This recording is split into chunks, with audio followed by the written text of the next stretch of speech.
What laptops are you guys using these days or recommend? Young Triz, would you like to start? Do each DAW have their own sound quality, or they pretty much sound the same? To me, they pretty much sound the same, with the exception of that certain knock in FL Studio. But honestly, man, they sound the same to me. Mm-hmm. And if you're mixing and you're manipulating the sounds and all that stuff, don't you have control over what the end result sounds like anyway? It's not like you put it in a DAW, and that's what the only way it can sound. True. You know what I mean? You can boost stuff, cut stuff. By the time you get it mixed, nobody's gonna be like, "Yo, you did that in Pro Tools, or you did that in Ableton." So, I just kind of want to see people get away from that thought process or that myth. Like, I would use that, but the sounds don't sound right.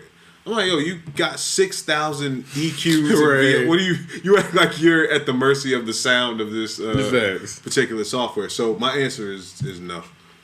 Does Ableton have a steep learning curve? I use Cubase in an old program called Finale. Ooh, I know all about Finale. What you know about Finale? You writing scores?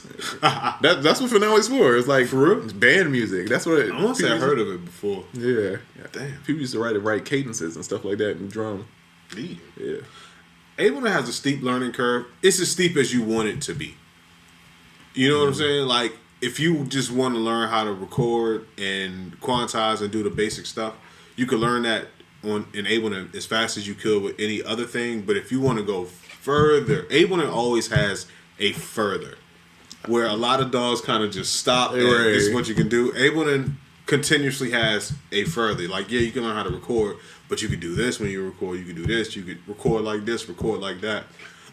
So it's not steep in order to get moving, but it's as steep as you want to make it, depending on how far you want to go. Top 5 ways to tell your song is not ready to be released. I'm not going to give you 5. I'll give you a couple off the top. When everybody's on their phone, when your song is playing. Yeah, that's the worst. They check you out for 2 bars, then they're like, let me finish sending that text. I would say the feel of it, if it's not feel, you got to play it on like some bigs. I would play it in the car. If it doesn't feel right, if it's not, you don't feel the bass, you know what I mean? If the kick, you don't feel, you know what I mean? Then you need to go back to the drawing board. But music is very subjective. You could have like literally a snap and God, what's this song I'm trying to think of? It's a pop song called, I want to say it's called 20,000 Leagues Under the Sea, and it sounds like Laffy Taffy. It's like do do do do do do. That's the whole beat, and it's just that and a snap.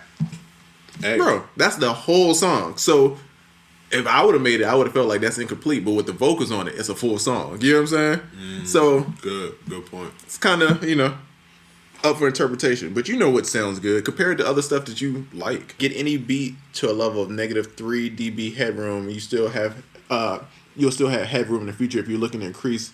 Now there are more. Yeah, that makes sense. I mean, you definitely, especially if you put mastering stuff on. Oh yeah, you definitely got to give yourself. You can't have it at like 0.3 and then put mastering stuff because you just gonna go way over. Now I usually submit my stuff when it's gonna be mix and master. My stuff is usually down there dB. I leave a lot of headroom. I usually leave about 5 to 6 dB worth of headroom. Facts. Yep. Yeah. So Young Realistic can go crazy and not have to turn me down in the process. Because engineers be so stressed when everything is just like. I did used to send him stuff that was like they be so mad, bro. Speaking back in the day. What laptops are you guys using these days or recommend? Young Triz, would you like to start? I'm not even. I don't have no jokes. No, I'm gonna be honest. I don't know if I would recommend mine. I have a MacBook Pro, not the new one, but the one right before it. The only reason I wouldn't recommend it, as far as like power and how it works, it's fine. Only thing I hate is the USB-C, bro. To me, it's the stupidest thing in the world, and I hate that I have to deal with it.